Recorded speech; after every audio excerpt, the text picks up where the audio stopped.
Сергеј Базникин е новиот руски амбасадор во Македонија, која презема функцијата од Олег Шчербак. За сега не е позната причината поради која по 8 години на должност Шчербак се враќа во Москва.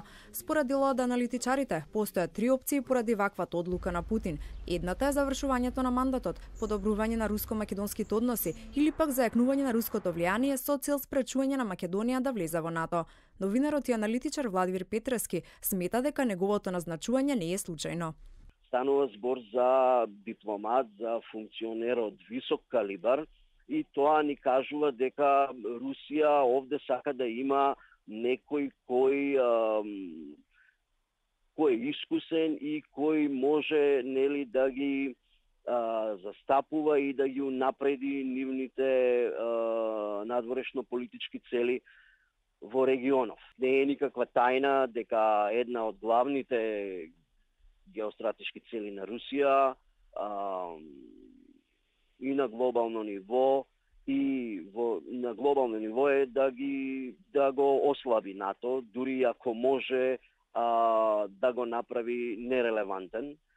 А на регионално ниво нивната цел е да го спречи влегувањето на земјите од овој регион во НАТО.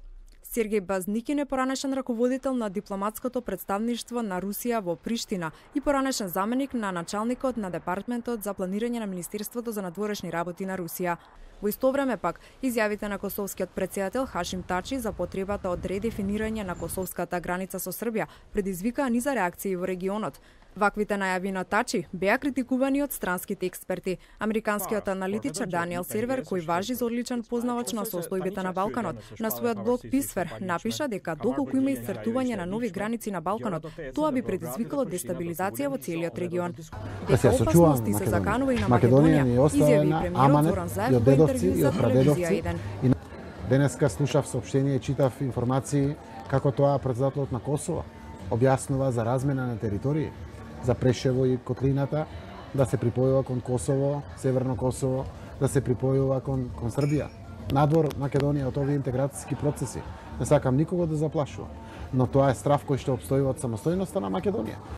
Во меѓувреме пак, резолуцијата 602, која беше представена од сенаторите Крис Марфи и Рон Џонсон во Американскиот сенат, се наведува дека Зоран Заев и Алексис Ципрас постигнале историски договор за решавањето на проблемот со името, со што на Македонија и се отвара патот кон Европската унија и НАТО. Сенаторот Марфи пред Комитетот за надворешни работи на Сенатот истакнали дека преку резолуцијата се испраќа порака дека Путин нема да успее да го прошири руското влијание. Пред известен период во јавност имаше низа реакции по изјавата на Заев дека проруски бизнисмени плаќале за насилни протести во Македонија со цел да го спречат членството на земјата во НАТО. А грчките медиуми информираа дека наводно руско влијание имало и во Грција и одело до таму што има обиди да се спречи договорот во Преспа, а според од информациите преку грчките свештеници Русија влијаела и во организирањето на протестите против договорот.